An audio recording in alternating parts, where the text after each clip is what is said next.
We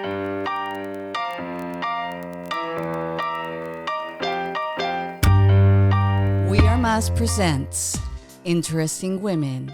Today with Maria Corina Vegas, a woman who lives in two worlds, but placing democracy first. Welcome, Maria Corina.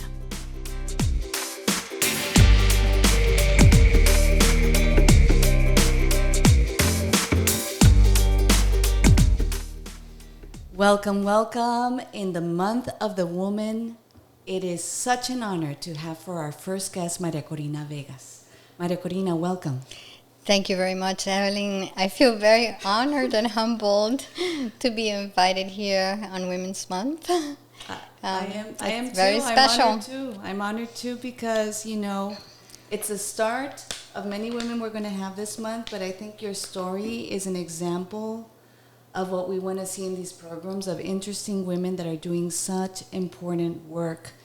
And I'm not going to do you justice explaining who you are because you've done so many things. Could you share with the public who you are? Who is Maria Corina Vegas? Sure. Briefly, I'm a Venezuelan-American immigrant, proudly so. First and foremost, I came to the United States at a young age to study. And ultimately, as things in Venezuela devolved, I was able to stay because of my studies, my graduate degree, and practice as an attorney. And then subsequently, you know, moved to Miami from New York City and raised a family and, you know, stayed very involved in my community. And now continue to be involved not only in activism locally, but also in issues that involve democracy and disinformation. You know, we talked sometime last week about your family. Mm-hmm. And your family has had a tradition, I don't know, I'm not even going to say decades, I think it goes beyond decades, of countering authoritarian tendencies.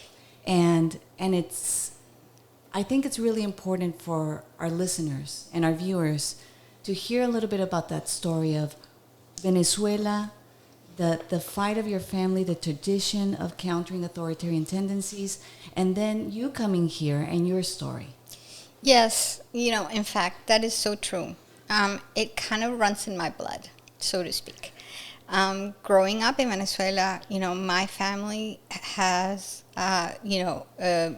a history of being involved politically from the time of the revolution, and subsequently through countering many of the authoritarian dictatorships in the 20th century. Most recently, you know, my grandmother, for example, would hide political prisoners who subsequently became the first president of Venezuela, Rómulo Gallegos. So, I grew up with the stories of members of my family that were exiled, both, you know, on my father's side and on my mother's side, and the importance that it meant to do something when you can, to stand up and to defend,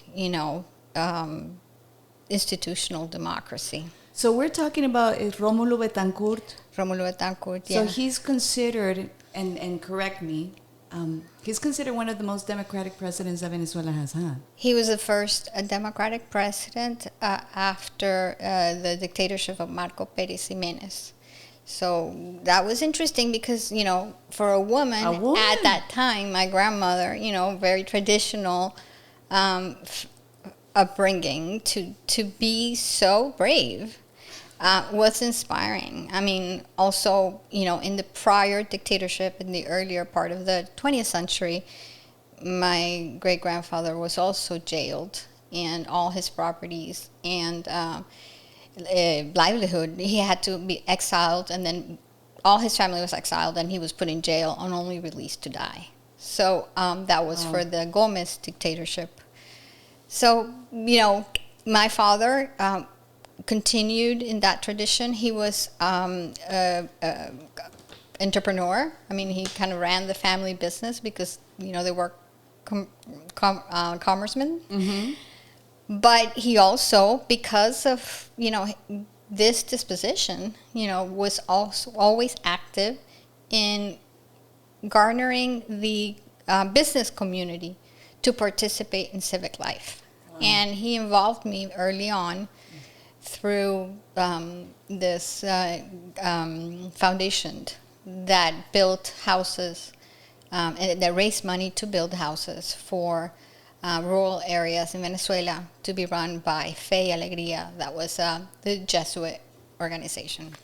And you traveled often with your father. I think your mother was pregnant at the time, and you took the role of going with your father doing these works. Yeah, he briefly, for the, in two things. I worked with my father with Dividendo Voluntario, which was the organization, the civic organization that raised funds, and I was essentially like the intern there for life every summer, and after I graduated high school. But also he was briefly involved in public life as governor of Caracas, when that was a cabinet position, not an elected position, in the first term of Carlos Andrés Pérez.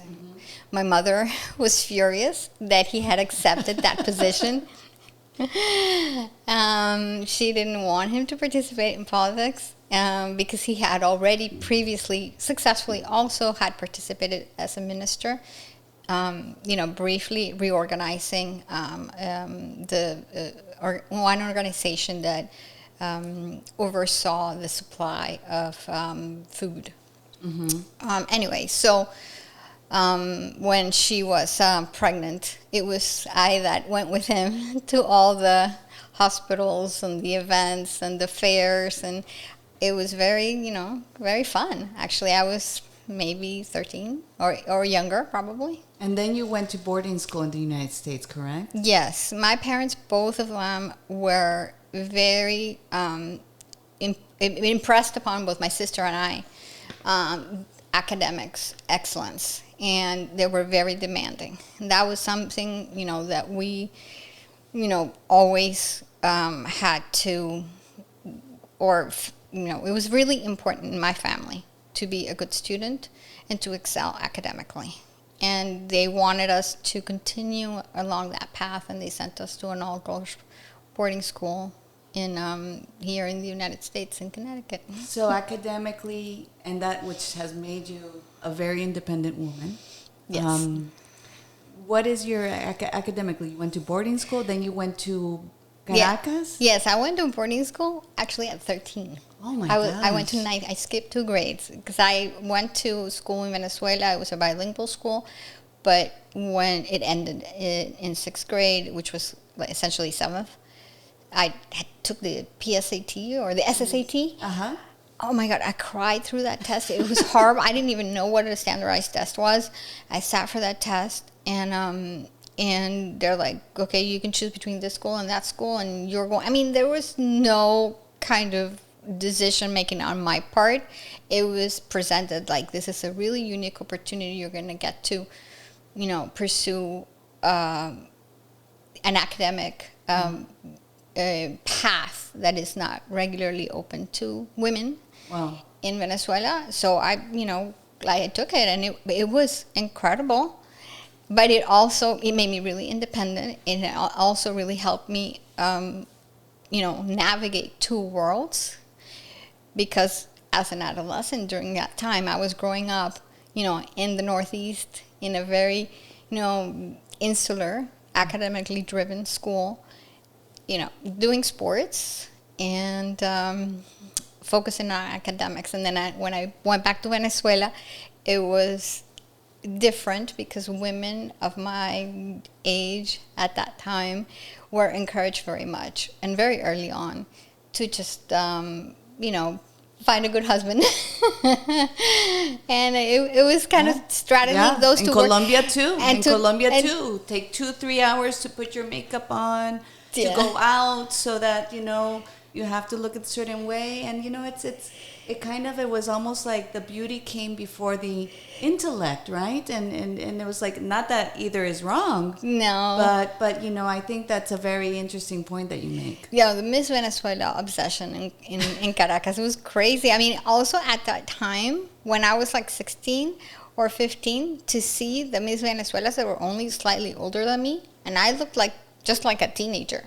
So it was like, it really it made me understand that you can choose to assert yourself as a woman and use beauty as a tool. And I think sometimes for Venezuelans and for Venezuelan women, maybe that's all they had, or maybe that's all they were told they could use. But I, for one, thought that, your mind is something you never lose. And I chose to focus on that. Exercise the mind.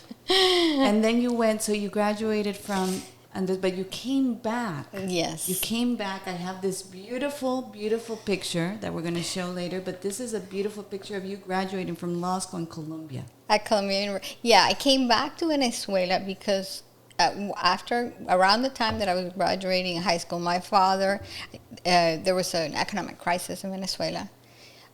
And I think it was difficult for them to continue to support our studies with a big devaluation that happened.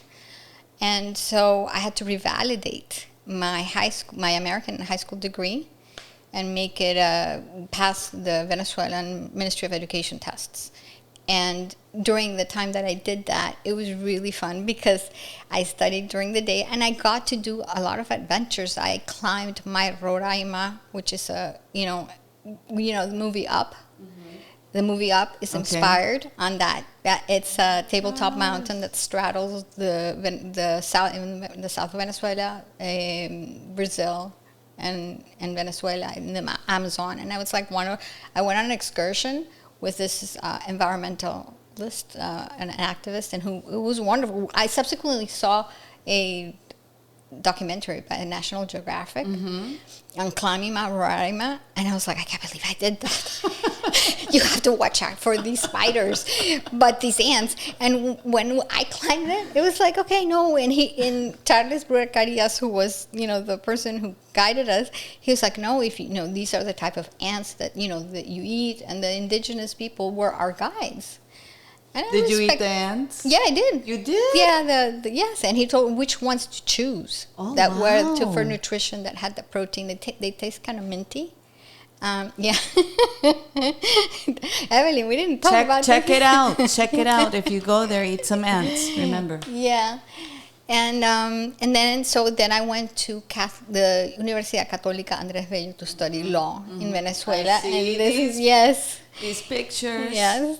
The producer of this show, Marcel, says that Madonna. Yeah, it was the Madonna years. Yes, I was trying my hardest, and then I studied at La Católica in the first 2 years, what's called the morning session, and then the last 3 years the evening session, so that I could work, essentially. Okay. Because it was the best way to kind of get in the pipeline of the law firm, opportunities. Mm-hmm.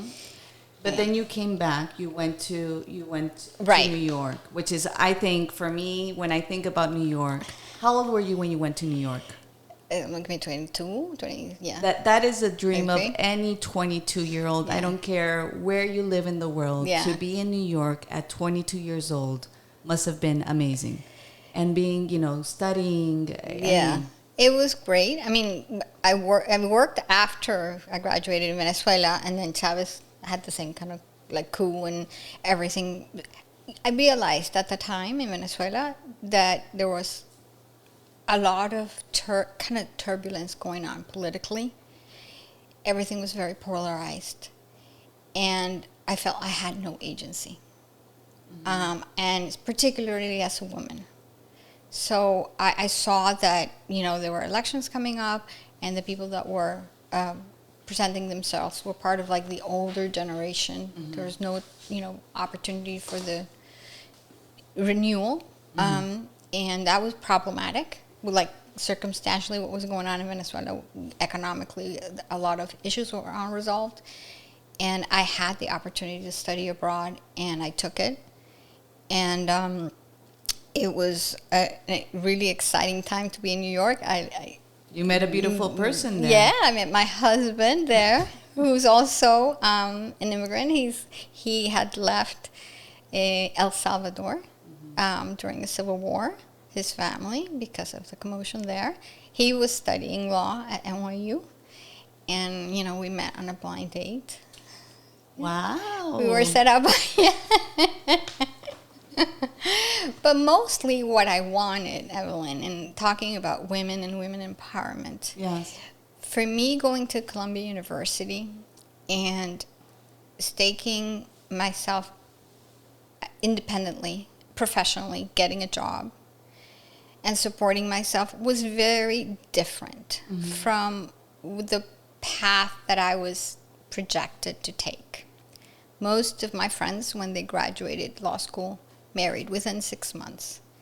I wanted to have the opportunity to live on my own, to support myself, to explore being a professional woman, and not to be rushed into anything just to get out of the house. Yeah. And I think that kind of resonates. It may sound crazy to to American women today, but in Venezuela in the 1990s, in the house where I lived, where I grew up, the only way you could leave your house was to get married. There was no, financially feasible way, or even it was not even safe. Even if it was financially, like if my father had agreed, that I could support myself in any way whatsoever, independently in Caracas, which I couldn't afford, it was also not safe. So, So what you have, and you have 2 daughters. Yes. You have 2 daughters, and things have changed since that time. And what do you have to say to those professional women, the young women out there looking at us right now? We've already experienced a lot in our life. Grab it. Grab it. Grab it. Yes, go for it. I went for it. I worked at a top tier New York law firm. It was exciting. It was, it afforded me a green card and ultimately citizenship. I traveled Latin America. I learned a lot, met tons of people. But I also realized that there's a glass ceiling in the U.S. as well. I mean, in this law firm at the time, there were only 3 women partners. Wow. So you worked really hard. But if you wanted to have a family, if you wanted to have a balance, that was not really an option. The men could make partner because if they had, a wife, to be home with the children but it was very difficult for women. So, also, as my daughter, both my daughters are now experiencing, I miss the tropics. I miss the warm sun. And so my husband and I decided to move to Miami. And I, worked here in Miami on and off during the time my daughters were growing up, as, privately, as an attorney in banks. But it was a slower pace than New York. That's good. Yeah. It's good, especially when we have kids. Yeah. It's wonderful to be able to exercise and do what you want to do, and it's wonderful to have a good partner. Also that's really important to have a good partner in life that supports you, right, that says, okay, first I'm going to go, and then it's your turn now, and we take turns, but we have the balance of family and life, yes, which a lot of people, we're very fortunate. Sometimes there are women who have to pick between profession, right, or family. And when you have the capacity to have both, that is so special, because it's something that, I feel really blessed, and I'm sure you do too. Yes, and I think we should do everything possible to change that, though. I don't think women should choose between their profession and their family life. One of the things that, was kind of like put a, how do you call it? Jaque mate, like a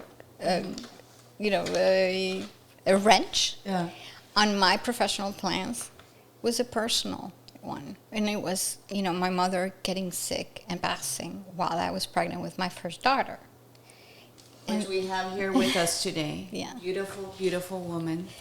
And she was a real inspiration because even though she was raised, also to be just a wife, and she wasn't allowed to go to university. I saw her, because she was so intellectually curious, stand her ground, and after we were grown, study of nursing. She went to nursing school, and she practiced as a nurse.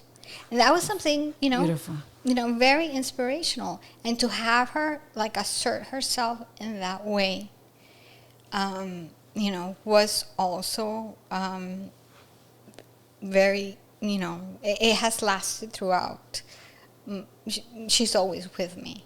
But when she passed, right before my daughter was born, it was really hard for me to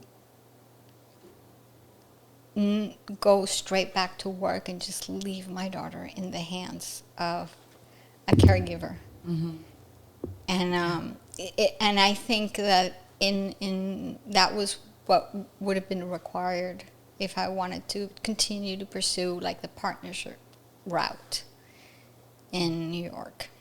But you have two beautiful girls. Yes. That are doing amazing. Your mom, I just want to say this because I'm sure you're going to see this video. Your mom is very proud of you. She talks about both of you all the time.